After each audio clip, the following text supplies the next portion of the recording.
The new energy price cap came into effect on Sunday, with bills now being capped at £1,923 by Ofgem.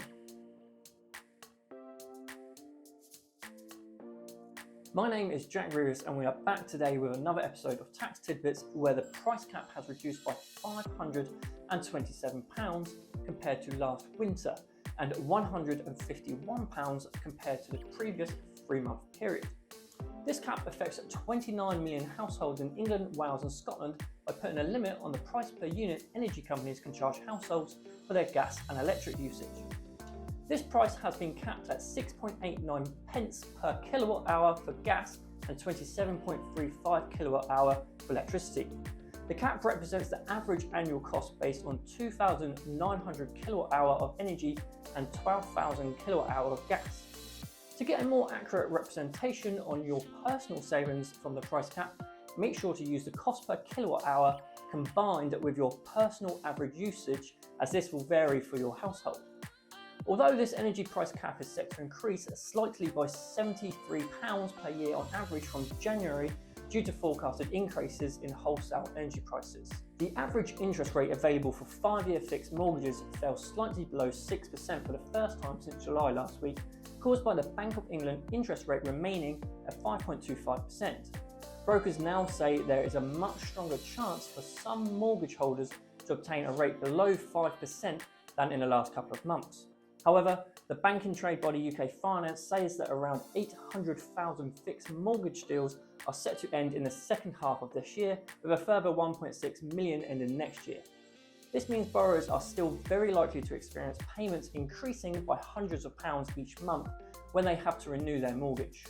HMRC has apologised this week for a calculation error on student loan repayments, causing over 16,000 taxpayers to overpay their student loans. This miscalculation lies in the earnings figure on which student loan repayments are made.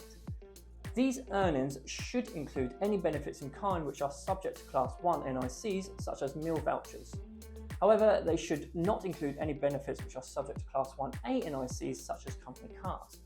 The issue lies where P11Ds, the form to report to HMRC all benefits in kind received by an employee, have been generated using payroll software.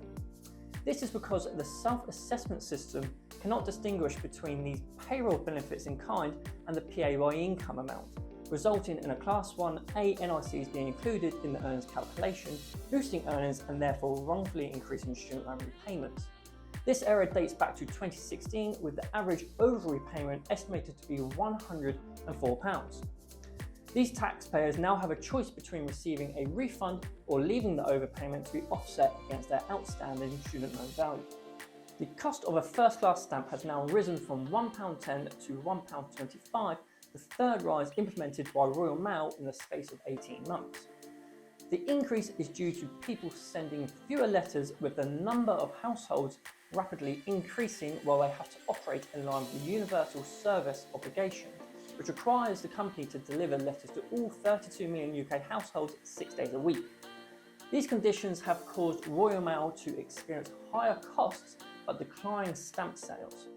As a result, according to an Ofcom spokesperson, they have had to increase the stamp cost to make sure the Universal Postal Service can continue.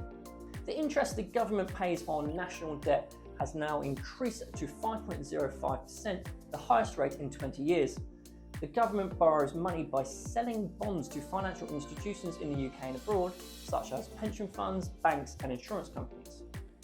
These bonds are essentially promises from the government to pay money back in the future, while being obliged to make regular interest payments throughout the agreement.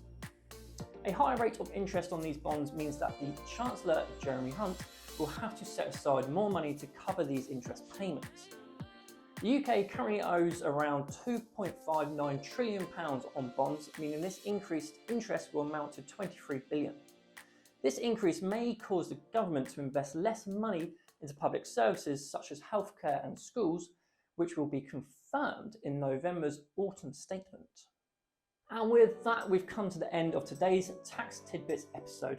I hope you've enjoyed this week's news highlights, and please show your support by giving this video a thumbs up and subscribing to our channel. We eagerly anticipate having you with us once again on next Thursday.